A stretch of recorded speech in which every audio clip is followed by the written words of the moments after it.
മലയാള mini screen പ്രേക്ഷകർ എല്ലാവരും ഒന്നടങ്കം സ്നേഹിക്കുന്ന ഒരു കലാകാരനാണ് കലാഭവൻ നവാസ്. നവാസിന്റെ വിയോഗ വാർത്ത മലയാളി പ്രേക്ഷകർ മുഴുവൻ ഞെട്ടലോടെ തന്നെയാണ് കേട്ടത്. കഴിഞ്ഞ വർഷം ഓഗസ്റ്റിലായിരുന്നു നവാസിന്റെ മരണം മലയാള സിനിമാ ലോകത്തെ തന്നെ വലിയ രൂപത്തിൽ ബാധിക്കുകയായിരുന്നു ചെയ്തത്. കലാഭവൻ നവാസ് അവസാനമായി അഭിനയിച്ച പ്രകമ്പനം എന്ന സിനിമ കഴിഞ്ഞ ദിവസം തിയേറ്ററുകളിൽ എത്തിയിട്ടുണ്ടായിരുന്നു. നവാസിന്റെ രംഗങ്ങളും നവാസിന്റെ പ്രകടനങ്ങളെല്ലാം തന്നെ പ്രേക്ഷകർ ഒന്നടങ്കം ആസ്വദിക്കുകയായിരുന്നു. വലിയൊരു കലാകാരനെ തന്നെയാണ് മലയാളികൾക്ക് നഷ്ടപ്പെട്ടത് എന്ന കാര്യത്തിൽ പ്രേക്ഷകർക്കും സംശയമൊന്നുമില്ല. കലാഭവൻ നവാസിന്റെ മരണശേഷം രഹനയ്ക്കും തന്റെ മക്കൾക്കും സംഭവിച്ച കാര്യങ്ങളെപ്പറ്റി തുറന്നു പറയുകയാണ് നവാസിന്റെ സഹോദരൻ ഇപ്പോൾ. ഈ കാര്യമാണ് സോഷ്യൽ മീഡിയയിലൂടെ ഇപ്പോൾ വളരെ വലിയ രൂപത്തിൽ തന്നെ സംസാര വിഷയമായി മാറുന്നത്.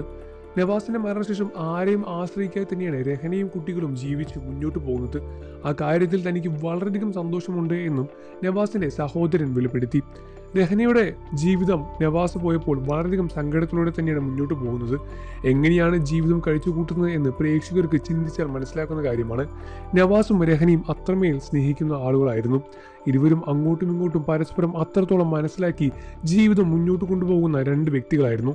നവാസിന്റെ ഇല്ലായ്മ രഹനയെ വളരെ വലിയ രൂപത്തിൽ ബാധിച്ചു. എന്നിരുന്നാൽ കൂടി മറ്റൊന്നും മറക്കാതെ, വേറൊരു കാര്യം ആലോചിക്കാതെ തന്റെ മക്കൾക്ക് വേണ്ടിയും തന്റെ കുടുംബക്കാർക്ക് വേണ്ടിയും രഹന ജീവിതം മുന്നോട്ട് കൊണ്ടുപോവുകയാണ്.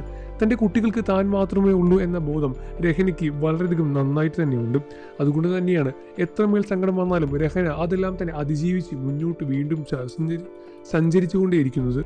മറ്റാരെയും ആശ്രയിക്കാതെ ജീവിതം മുന്നോട്ട് കൊണ്ടുപോകാൻ രഹനയെ പ്രാപ്തിയാക്കിയത് നവാസ് തന്നെയാണ് രഹനയും തന്റെ മക്കളെയും ഇത്രയധികം വളർത്തിയെടുത്തതും.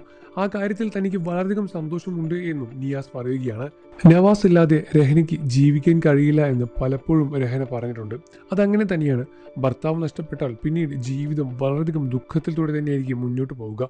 എന്നാലും ഇതെല്ലാം തന്നെ മറന്ന് തന്റെ മക്കൾക്ക് വേണ്ടി പുതിയൊരു ജീവിതം തുടങ്ങിയിരിക്കുകയാണ് രഹന നവാസ്. രഹനയുടെ ഈ ഒരു തീരുമാനത്തെ പ്രേക്ഷകരും വളരെയധികം സങ്കടത്തോടെയും വളരെയധികം സന്തോഷത്തോടെയും കാണുകയാണ്. കാരണം രഹന ഇത്രമേൽ കഠിനമായ അവസ്ഥയിലും തന്റെ മക്കൾക്ക് വേണ്ടി ജീവിതം മുന്നോട്ട് കൊണ്ടുപോവുകയാണ്. ഈ കാര്യമോർത്ത് സങ്കടമുണ്ട് എന്നിരുന്നാൽ കൂടി സന്തോഷത്തോടെ തന്നെയാണ് പ്രേക്ഷകരും കാണുന്നത്. ഈ വിഷയത്തിൽ നിങ്ങളുടെ അഭിപ്രായം എന്താണെന്ന് വീഡിയോയ്ക്ക് താഴെ കമന്റ് ചെയ്ത് പറയുക. വാർത്തകളും വിശേഷവും എത്രയും പെട്ടെന്ന് അറിയാൻ നമ്മുടെ വീഡിയോ ഒന്ന് ലൈക്ക് ചെയ്ത് ചാനൽ ഇപ്പോൾ തന്നെ സബ്സ്ക്രൈബ് ചെയ്ത് സപ്പോർട്ട് ചെയ്യണം ഫ്രണ്ട്സ്.